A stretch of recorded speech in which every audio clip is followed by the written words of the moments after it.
Hi hello నమస్తే. నేను మీ anchor Dhanush. Welcome to iDream. ఈరోజు మనతో పాటు గెస్ట్ బెజవాడ బేబక్క. సో తన ఊరు పేరుని ఇంటి పేరుగా పెట్టుకుని చాలా సంవత్సరాల నుంచి చాలా వీడియోస్‌తో మనందరిని ఎంటర్‌టైన్‌మెంట్ ఇస్తూ అటు సింగర్‌గా, అటు ఇన్‌ఫ్లుయెన్సర్‌గా ఒక మంచి ఎంటర్‌టైనర్‌గా మనందరికీ ఇప్పుడుదా ఇన్‌స్టాగ్రామ్‌లో మనం చూస్తూ వచ్చాము. ఆ 1 మినిటే కాకుండా ఇప్పుడు హౌస్‌లో 24/7 ఎంటర్‌టైన్‌మెంట్ ఇవ్వడానికి రెడీ అయిపోతున్నారు. సో ఆల్మోస్ట్ ఇప్పటికే తన ఎంటర్‌టైన్‌మెంట్ మీరు చూస్తూ ఉంటారు, ఎంజాయ్ చేస్తూ ఉంటారు.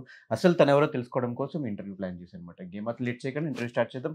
హాయ్ బేబక్క, ఎలా ఉన్నారు? హాయ్ ధనుష్, అస్సలు గ్యాప్ లేకుండా అలవాటైపోయింది ఒక యారో లాగా వేసావు. అంటే మీ వీడియోస్‌కి ఎట్లా గ్యాప్ ఇవ్వట్లేదు కాబట్టి డైలీ ఏదో ఒక వీడియోతో ట్రెండింగ్ టాపిక్‌తో ఎంటర్‌టైన్‌మెంట్ ఇస్తుంటున్నారు కాబట్టి మాకు కూడా అంతే అంటావా? ఫ్లో వచ్చేసి అంటే నేను చాలా మందిని చూస్తూ ఉంటాను. అంటే గాంధీ తాత అందరికి తాత అయినట్టు మీరు కూడా అందరికి బేబక్క అయిపోయినట్టు. మొత్తం యూనివర్సల్ బేబక్క. ఇన్‌స్టాగ్రామ్ లో కూడా అదే పేరు పెట్టుకోవడానికి రీజన్ ఏంటి? అంటే మన ఆంధ్ర సైడ్ ప్రతి ఇంట్లోనే ఒక బేబో, బేబమ్మ, బేబక్క ఉంటారు కదా, అట్లా కనెక్ట్ అవుతారని చెప్పి ఆ క్యారెక్టర్ ఒకటి నేను క్రియేట్ చేశాను.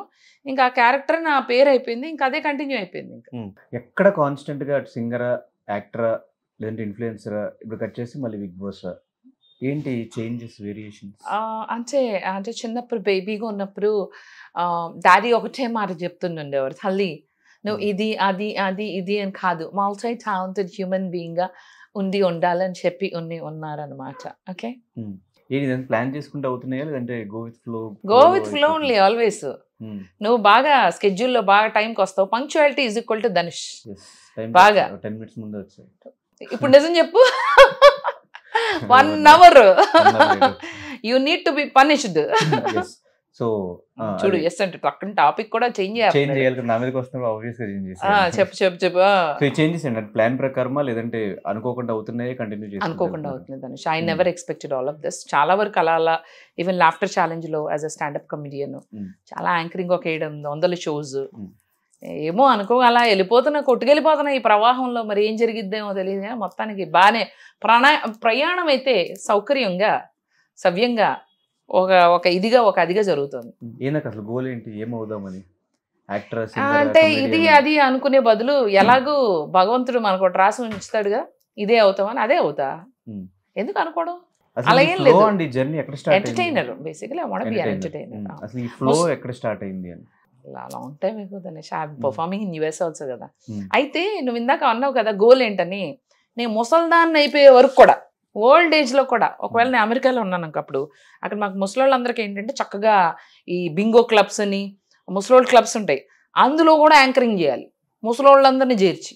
దట్ ఈస్ మై గోల్ అక్కడ కూడా. సో ఫైనల్ గోల్ యాంకరింగ్, ఏదో ఒకటి ఇలా ఎంటర్టైన్ చేస్తూ, అది యాంకరింగ్ అవ్వాలి, singing, what ever it is, I want be an entertainer, that's it. But ఎందుకు ఈ షోస్ కానీ పోయేటప్పుడు ఎముడితో కూడా చక్కగా ఏమా మీరు ఆ రీజన్ చూసారు, ఈ రీజన్ కవర్ చేశారా, ఓకే. నాకు అర్థమైంది. నేను క్వశ్చన్ కూడా అడగనవ్వకుండా సో ఈ ఇంటర్వ్యూ కూడా ఎంటర్టైన్మెంట్ చేద్దాం అనుకుంటున్నారు, అంతే కదా? లేదు, నువ్వు ఏం కావంటుంది అడుగు. కాదు, నిజంగానే ఎప్పుడు వచ్చి నన్ను తీసుకెళ్తా ఉంటారు, ఏమా అన్ని ఏరియాలు మీరు కవర్ చేశారా, ప్రాణులు ఉన్న ఏరియాలన్నీ మేము కవర్ చేసాము అనుకుంటూ సరదాగా అది కూడా ఎంటర్టైనింగ్ వెళ్ళిపోవచ్చు. అదే సీరియస్గా ఆలోచించుకోకూడదు. ఇలాంటి రిటర్న్ టికెట్ ఎప్పుడో ఉండుంటుంది కదా నాకు. మరి సో లైఫ్ లో నమ్మే ఫిలాసఫీ ఏంటి? Enjoy every minute, be happy. కాకపోతే కొంచెం కొద్దిగా ఇంకొంచెం డిసిప్లిన్గా ఉంటే బాగుంటుందని అనిపిస్తుంది. But elsewise be happy, keep others happy. So what kind of philosophy మీరు ఫాలో అయ్యేది? నేను అదే, every minute I have to be happy. సింపుల్గా ఉంటుంది నా లైఫ్. Very few friends. నా టైం చాలా వాల్యుబుల్ నాకు. ఈవెన్ నా స్నేహం కూడా వాల్యుబుల్. ఎందుకంటే నేను టైం ఇచ్చినా అలాగే క్వాలిటీగా ఇస్తాను, స్నేహం చేసినా అలాగే క్వాలిటీగా ఇస్తాను. My love, my affection, my friendship is all 1000% genuine. So people should deserve to be my friend. నేను ఫ్రెండ్షిప్ చేశానంటే ఫర్ ఎవర్ ఉంటుంది అది. అలా ఊరికే లొల్లా ఈ స్నేహాలు నాకు ఇష్టం లేదు. నా వల్ల వాళ్ళు బాగుపడాలి, వాళ్ళ వల్ల నేను బాగుపడాలి, ఒకరికొకరు నేర్చుకోవాలి. అంతేగాని రండి ఇద్దరం కలిపి బలాదూరు తిరుగుతాం, no. I have to come up in life. My friends actually relate to me and I should relate to them. అవునా కాదా? ఎదగాలంటే మన ఇన్స్పైర్ చేసే ఫ్రెండ్స్ ఉండాలి, కానీ మనని రా పా ఇవన్నీ వద్దు అని తిరిగే no, I don't encourage that. So interviews చూసిన, ఇన్స్టాగ్రామ్ చూసిన మొత్తం ఒక హ్యాపీ సైడే మాకు ఎప్పుడు బేబక్క దగ్గర నుంచి కనిపించింది. రైట్. సో ఈ జర్నీలో ఎప్పుడు స్ట్రగుల్స్ కానీ ఇవేం ఫేస్ చేయలేదు? అయ్యో, ఎవరు ఫేస్ చేయరు. నువ్వు చేయలేదా? నువ్వు చేసావా? కెమెరామెన్ మీరు కూడా చేశారా? మీరు చేశారు కదా. నేను చేశా. కాకపోతే నేను కెమెరా ముందు అది పెట్టను, ఎందుకంటే జనాలు నా ప్రొఫైల్లోకి వచ్చేది కొంచెం ఎంటర్టైన్మెంట్ కోసం. వాళ్ళకున్న బిజీ స్కెడ్యూల్లో whatever tensions they go through, lot of people come and tell అక్క నేను పడుకునే ముందు చూస్తా నీ వీడియోలో, వాళ్ళకి రిలీఫ్ ఉంటుంది, మొత్తం డేలో ఉన్న టెన్షన్ అంతా పోద్దని. ఆ టెన్షన్ అయిపోయినాక చూసే నా వీడియోల్లో నేను ఫ్రెండ్స్ ఇవాళ నాకు ఇలా జరిగింది, నా ఫ్రెండ్ ఇలాంటివన్నీ పెట్టాను ఏంద్ర సామే అనుకుంటారు. So I only show my inspiring side, my best side and something which can motivate people and కొంచెం ఎంటర్టైన్. నా సాడ్ సైడ్ నాకు ఉండదా, నేను మనిషేగా, అది లేకపోతే నేను మనిషే కాదు. కాదా నేను సింబాగా చెప్పుకుంటా, మీరు మీ ఇంట్లో అలా చెప్పుకుంటారు. సింబా మంచి కింద ఉంది, క్యాట్ కాదు, ఇట్స్ మై బేబీ. అక్కడ కూర్చుంది వెనకాల. కనిపించింది ఇప్పుడు వెళ్తున్న షోకి మీలో ఉన్న అన్ని యాంగిల్స్ ని వాళ్ళు ఖచ్చితంగా చూపించే ప్రయత్నం చేస్తారు. సో అక్కడైనా చూపించబోతున్నారు మీ సైడ్స్, అంటే what you going through your I go with the flow. అంటే ఫిల్టర్స్ ఎందుకు అంటే it's a place where even they want, it's a reality show. రియల్గా ఉండమనే కదా, నాకు ఎలా అనిపిస్తే అలా ఉంటా. అలా అని పక్కన వాళ్ళని అడ్డంగా ఏమైనా అంటాం అవి నేను జనరలీ కూడా చేయను. So I might not be on that side. చూద్దాం, they are nice to me, I'll be nice. They are up the wrong side, I will also. మనం ఇలా కూర్చోలేము కదా. గాంధీ గారు మనోరాలు గొడవ పడతారు, కొంచెం బాగానే ఫైటర్. రోడ్డు మీద అన్యాయం జరుగుతుంది అనుకో, నాకు జరగకపోయినా వెళ్ళి వాళ్ళని వేసుకుని తిడతాను. I'm like that. అవన్నీ నేను ఎప్పుడే అక్కడ కెమెరాలో వీడియోస్లో చూపించాను. కానీ ఒకసారి ఒక మంచి ఇన్సిడెంట్ అయ్యింది. వేరే స్టూడెంట్స్ 4 ఉన్నారు కార్లో. ఒక లారీని they are trying to overtake, పిచ్చి పిచ్చిగా డ్రైవ్ చేస్తున్నారు. నన్ను ఓవర్టేక్ చేసి ఇంకేమైనా ఓవర్టేక్ చేసి ఆ లారీని కూడా ఓవర్టేక్ చేస్తున్న ఆ ఇదిలో వాళ్ళ కార్ మిర్రర్ కాస్త లారీకి తగిలింది. సో మిర్రర్ కొట్టుకుపోయింది. అసలు అక్కడ లారీ అతను తప్పలేదు. అయితే వాళ్ళు ఏం చేశారంటే ముందలకి వెళ్ళిపోయి కావాలని ఆ లారీని ఆపి, అంటే ఆ లారీ అతను ఏదో చేశాడు అన్నట్టు దిగి వచ్చి అతని పైన కూర్చుంటాడు కదా పైన, అక్కడికి ఎక్కి కొట్టారు. కొట్టి అదే కాదు కిందకి దించి పొదల్లోకి తీసుకెళ్లి ఐరన్ రాడ్తో అబ్బాయిని కొట్టారు. ఇవి నేను అనుకోకుండా కొన్ని వీడియో డ్రైవ్ చేస్తూ నాకు ఎక్కడో తేడా కొట్టి వీడియో తీసా. ఆ లారీ కన్నా కొంచెం ముందు, వాళ్ళ కార్ కన్నా ముందు నేను నా కార్ ఆపి బ్యాక్లోంచి వాళ్ళు ఏం చేస్తున్నారు రికార్డ్ చేశా కొంచెం. ఆ తర్వాత ఈ పాపం లోపల తీసుకెళ్లారు, జనాలందరూ కుమ్ముగూడారు, పోలీసులు కూడా వచ్చారు. పోలీసులు వచ్చినాక ఎవరు ఏం మాట్లాడరుగా, నేను వెళ్ళి పోలీసు వాళ్ళతో చెప్పా, వాళ్ళతో మీరేం చేశారో మొత్తం నేను రికార్డ్ చేశా, మీరే ఫాలో వీళ్ళదే తప్పండి, లారీ అతను పాపం అతను బాగానే వెళ్తున్నాడు, వీళ్ళు కావాలని ఇట్లా చేసి వాళ్ళే గుద్దించుకొని ఇట్లా చేశారు. అండ్ మీరు పొదల్లోకి తీసుకెళ్ళటం ఇలా అబ్బాయిని కొట్టడం నాకు అన్నీ తెలుసు. పాప అబ్బాయి చెయ్యి కొట్టారు. అయ్యో, అతనికి కాంపెన్సేషన్ ఇప్పించాలి. అతను వీళ్ళ మీద నేను అన్నా, నాకు దగ్గర ఈ వీడియో ఉంది, వాళ్ళ 4 ఇది నేను మీడియాకి ఇస్తా.